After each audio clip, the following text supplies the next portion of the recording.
ಯಾವ ಮುಖ ಇಟ್ಟರೆ ನನ್ನ ಹತ್ರ ಬರ್ತಾರೆ ರೀ ಅವರು? ಯಾವ ಮುಖ ಇಟ್ಟರೆ ನನ್ನ ಹತ್ರ ಬರ್ತಾರೆ? ಇಷ್ಟು ಮೋಸ ಮಾಡಿದ್ದೀನಿ ಅಂತ ಅವ್ರಿಗೂ ಒಂದು ಹೃದಯ ಇದ್ದರೆ, ಮನಸ್ಸಿದ್ದರೆ ಮುಖ ಇಟ್ಟರೆ ನನ್ನ ಹತ್ರ ಬರೋಕ್ಕಾಗಲ್ಲ. ಇಷ್ಟು ಮೋಸ ನೇರವಾಗಿ 40 ವರ್ಷ ಈ ಒಂದು ಸಂಘಟನೆ ಕಟ್ಕೊಂಡು ಬಂದೀನಿ, ಸಾಯೋ ತನಕ ಈ ಸಂಘಟನೆಯಲ್ಲಿ ಇರ್ತೀನಿ. ಯಾವ ಪಾರ್ಟಿಗೆ ಹೋಗ್ಬಿಟ್ಟು ಬಂದರು? ಪಾರ್ಟಿಗೆ ದ್ರೋಹ ಮಾಡೋಗಿರಲಿಲ್ಲ ಅವರು? KGP ಕಟ್ಟಿರಲಿಲ್ವಾ?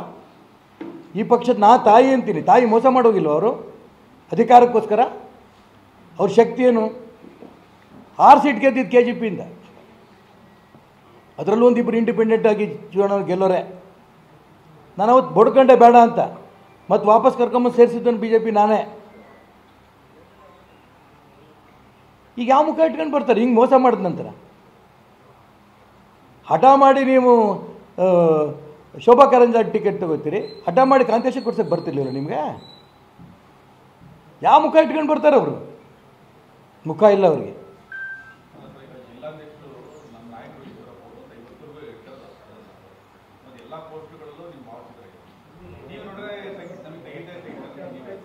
ತೆಗಿಬಹುದು ಅಂದೆ ನಾನು ಯಾಕೆ ಹೇಳ್ತೀನಿ ಅಂದರೆ, ನಾನು ಭಾರತೀಯ ಜನತಾ ಪಾರ್ಟಿಯ ಅಭ್ಯರ್ಥಿಯ ವಿರುದ್ಧವಾಗಿಯೇ ನಾನು ಸ್ಪರ್ಧೆ ಮಾಡ್ತಾರಂಥ ಸಂದರ್ಭದಲ್ಲಿ ಸ್ವಾಭಾವಿಕವಾಗಿ ತೆಗಿತಾರೆ. ಆದರೆ ಮತ್ತೆ ಹೇಳ್ತೀನಿ, ನೀವು ಹೇಳ್ತೀರಲ್ಲ, ಒಂದು ನಿಮಿಷ ಅಣ್ಣ, ಮತ್ತೆ ನೀವು ಇರ್ಬೋದು ಫೋಟೋ ನಂಗೆ ಲೆಕ್ಕಕ್ಕೆಲ್ಲ, ಮತ್ತೆ ನಾನು BJPಯಲ್ಲೇ ಇರ್ತೀನಿ ಅಂತ ಯಾವ ಲೆಕ್ಕದಲ್ಲಿ ಇರ್ತೀನಿ?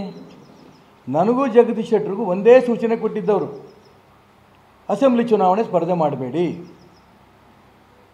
3 ನಿಮಿಷಕ್ಕೆ ನಾನು ಲೆಟ್ರ್ ಕಳಿಸಿದೆ, ನಾನು ಸ್ಪರ್ಧೆ ಮಾಡಲ್ಲ, ನಿಮ್ಮ ಸೂಚನೆ ಒಪ್ತೀನಿ. ಮೋದಿ ಫೋನ್ ಮಾಡಿದ್ರು, ಅಭಿನಂದನೆ ಸಲ್ಲಿಸಿದ್ರು, ಅನೇಕ ಸಂಘದ RSS ಹಿರಿಯರು ಮಾಡಿದ್ರು, ಅವ್ರ ಹೆಸರೆಲ್ಲ ಹೇಳಲ್ಲ ನಾನು, ಒಳ್ಳೆ ಕೆಲಸ ಮಾಡಿದ್ಯಪ್ಪ ಅಂತ. ಆದರೆ ಆ ಸೂಚನೆಯನ್ನು ಧಿಕ್ಕಾರ ಮಾಡಿ ಜಗದೀಶ್ ಶೆಟ್ಟರು ಸ್ಪರ್ಧೆ ಮಾಡಿದ್ರು, ಕಾಂಗ್ರೆಸ್ಗೆ ಹೋದರು, ಸ್ಪರ್ಧೆ ಮಾಡಿ ಸೋತರು. ಅಂಥವ್ರನ್ನ ಯಡಿಯೂರಪ್ಪನವ್ರು ಮನೆಗೆ ಹೋಗಿ ಕರ್ಕೊಂಬಂದು ಬೆಳಗಾಂ ಟಿಕೆಟ್ ಕೊಡಿಸ್ತಾ ಇದ್ದಾರೆ BJPಯಿಂದ. ನನ್ನ ತಾಯಿ BJP. ನನಗೆ ಅಕಸ್ಮಾತ್ ಇವು ತೆಗೆದ್ರೆ, ನಾನು ಹೇಳ್ತಿದ್ದೀನಲ್ಲ, 100ಕ್ಕೆ 100 ಮತ್ತು BJP ಹೋಗನೇ ತೆಗೆದ್ರೆ ಗೊತ್ತಿಲ್ಲ ನಂಗೆ, ತೆಗಿತಾರೋ ಬಿಡ್ತಾರೋ. ಇದು ನನ್ನ ಅಭಿಪ್ರಾಯ.